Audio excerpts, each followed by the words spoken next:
We begin today with the latest from India. New Delhi has rolled out the red carpet for visiting Russian President Vladimir Putin. The two leaders delivered a joint statement in the Indian capital and exchanged several agreements under the ambit of the India-Russia Special and Privileged Strategic Partnership. Delivering the joint statement, Prime Minister Modi said India-Russia relations are entering a new phase, one marked by historical milestones and strategic stability. Prime Minister Modi emphasised that energy security has been a key pillar of the India-Russia partnership. In response, Putin assured that Russia is ready to supply uninterrupted energy to India. ऊर्जा सुरक्षा भारत रूस साझेदारी का मजबूत और महत्वपूर्ण स्तंभ रहा है। सिविल न्यूक्लियर एनर्जी के क्षेत्र में हमारा दशकों पुराना सहयोग क्लीन एनर्जी की हमारी साझा प्राथमिकताओं को सार्थक बनाने में महत्वपूर्ण रहा है। हम इस विन विन सहयोग को जारी रखेंगे। We are ready to continue uninterrupted shipments of fuel for the fast-growing Indian economy. We are also conducting a flagship project to build the largest Indian nuclear power plant, Kudankulam. 2 out of 6 reactor units have been already connected to the energy network.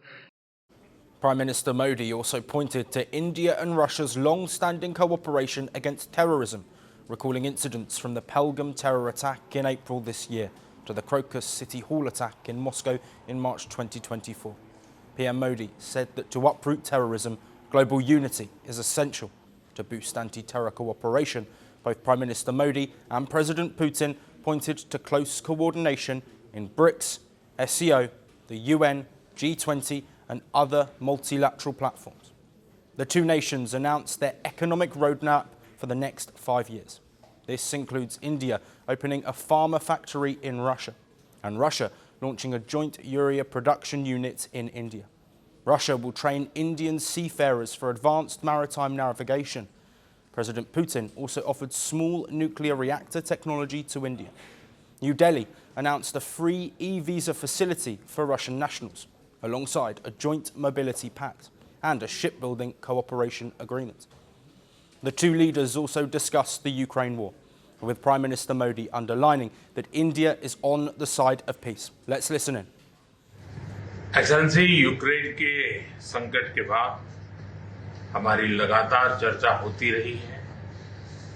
आपने भी समय समय पर एक सच्चे मित्र के रूप में हमें सभी चीजों से अवगत कराया है। मैंने हमेशा कहा है कि भारत न्यूट्रल नहीं है, भारत का पक्ष है और वो पक्ष शांति का है।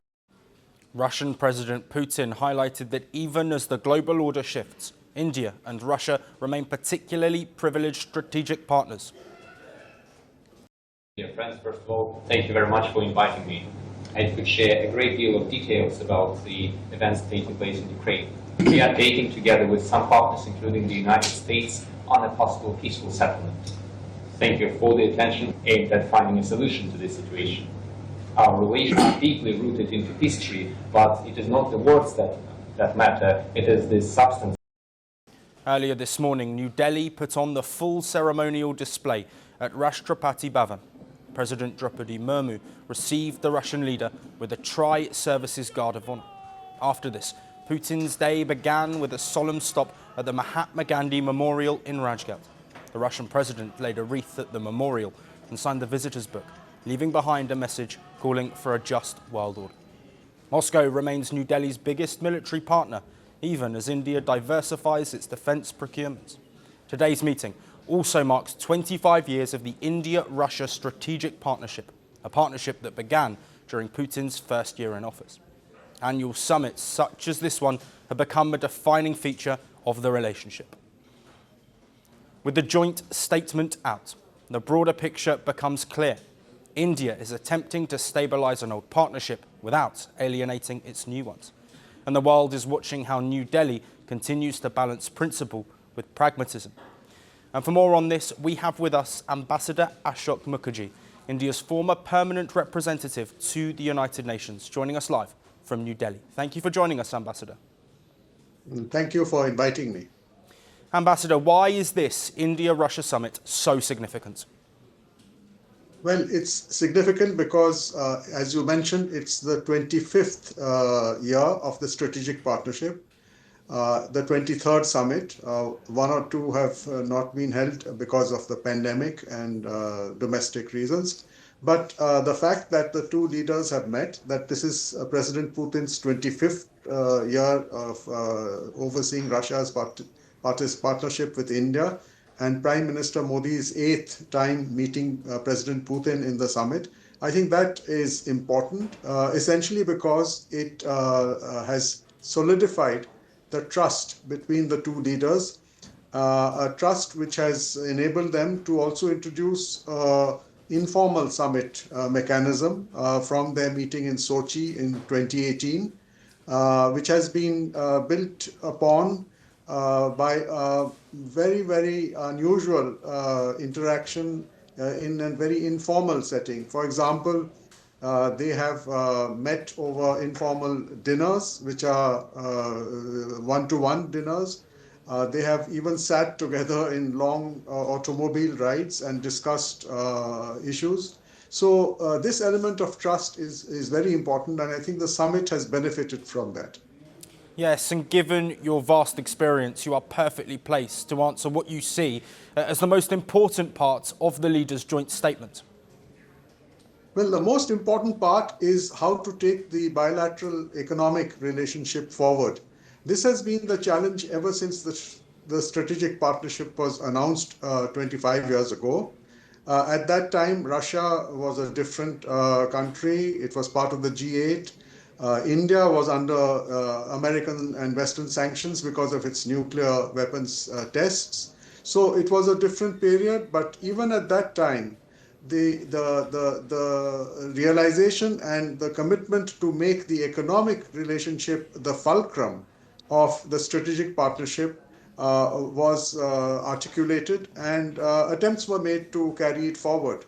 I think what has happened in the last 5 or 6 years is a conscious decision from the summit in 2019 to diversify the economic relationship, to bring in two elements which were not so active before. One was to introduce direct economic cooperation between Russia's regions and India's states. And the second was to increase the participation of the private sector into this economic relationship. So in addition to the government-led joint economic commissions and their subgroups, today you have also these two other dimensions of the economic partnership. And I think that taken together, they can create the outcomes that are contained in the joint statement. Yes, Ambassador Mukerji, we were expecting to hear more about defence cooperation. Why do you think we didn't? Well, essentially, the defence cooperation did not feature in that prominent detail in the joint statement because one day before the summit, the India-Russia Military Joint Governmental Commission met in New Delhi, presided over by the defence ministers of the two countries. And they have their own work plan, which has been endorsed by the joint statement of the summit. So I think that for one, it was considered to be redundant to reproduce all those details in the joint statement. And the second is that there has been a move in the defense cooperation part of the India-Russia relationship away from the buyer-seller relationship of the past to an increased salience for joint cooperation, joint manufacture, transfers of technology, and so on. And I think that this is an area where new projects are being identified in terms of the changing environment in which both countries have to respond to challenges to their national security.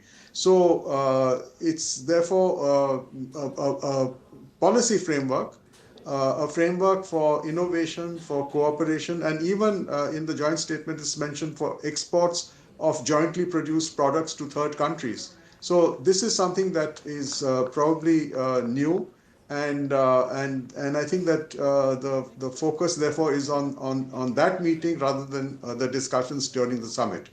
Yes, and finally, Ambassador, Prime Minister Narendra Modi mentioned the Pahalgam attack and anti-terror cooperation.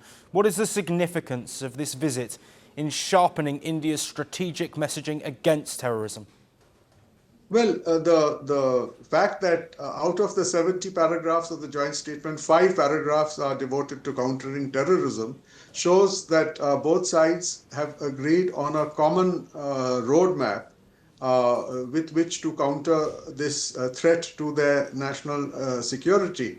And both Russia and India have experienced the terrorist attacks, not only Pahalgam and the Crocus City, which were mentioned in the joint document, but also going back over the last 25 years, they have developed a very robust bilateral partnership in countering terrorism.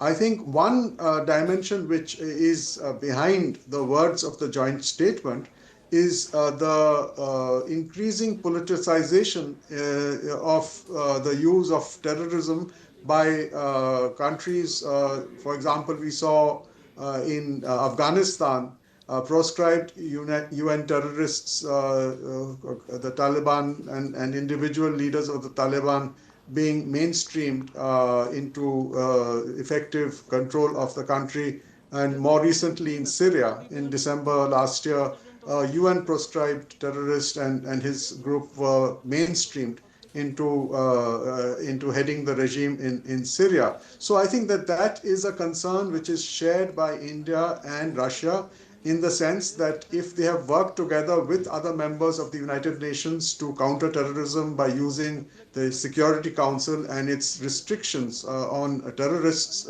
so far, then today probably we are at a situation where countering terrorism has gone back into the national and bilateral mode rather than through the UN mode. Yes, absolutely. A hugely significant day for the furthering of bilateral relations between Russia and India. Ambassador Mukerji, thank you ever so much for providing such unique insights. Thank you. I rose from the army with medals on my chest. I spoke of freedom from colonial chains, but I tightened my own. I filled prisons with ghosts. Nearly 500,000 people were butchered under my rule, and I trusted only my paranoia. I gave myself grand titles. I claimed to be Africa's strongman. History calls me something else, the dictator. Who am I?